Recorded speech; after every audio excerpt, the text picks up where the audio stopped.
In problem number 9, we have the limit as x approaches infinity of sine of x. And we know that sine of x oscillates for all real numbers. And so it's just going to continue oscillating all the way out to infinity. Now, so the limit is definitely not -1. Now, some people might get confused. Is the limit infinity? No, we're taking the limit as x goes to infinity, but that's not the limit. But the limit is not infinity. If the limit were infinity, it would be an unbounded behavior, and this is not unbounded behavior. You could say that sine of x oscillates between -1 and 1, and I allow that for an answer, but that's technically not what the limit is. That's what the behavior of the function is. As you go out to infinity, the function does not stop oscillating. It's definitely not 0, and we can say that the limit does not exist due to oscillation. It never ends up at a particular value, rather it keeps oscillating between -1 and 1, so the limit does not exist. So I said it was okay if you answered oscillates between -1 and 1, but in reality the limit doesn't exist. And I'll scroll down to number 10. In problem number 10, we have the function, piecewise defined function, x squared minus x over 2x when x is not equal to 0, and k when x is equal to 0. And if f is continuous at x equals 0, then k must be what? So we can tell that at x equals 0, the denominator of that top branch would be 0, and so the function cannot be defined there. What would be the value that should be there? So we're going to factor and cancel. If we have x squared minus x over 2x, then that would factor to be x times x minus 1 over 2x.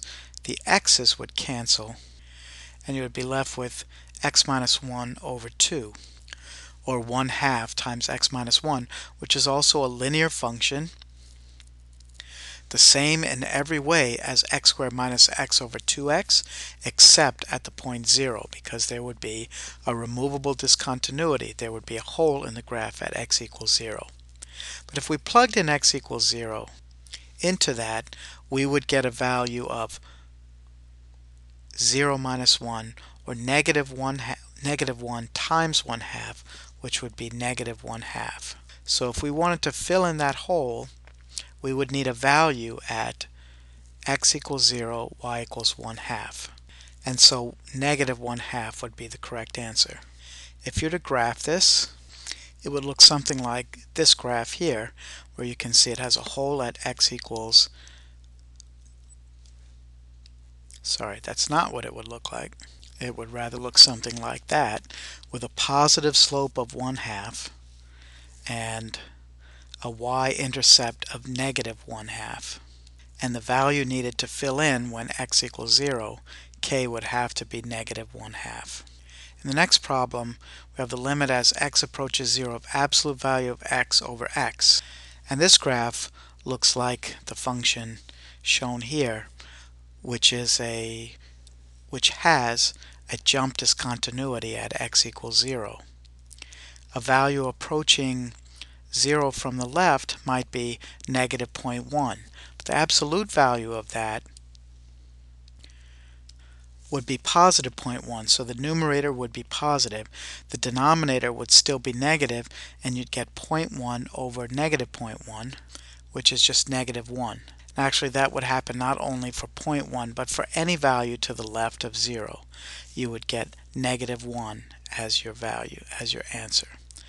Similarly, to the right of the y-axis, both numerator and denominator would have the same value and the same sign, and so there would be a value of 1 for all x values to the right of the y-axis.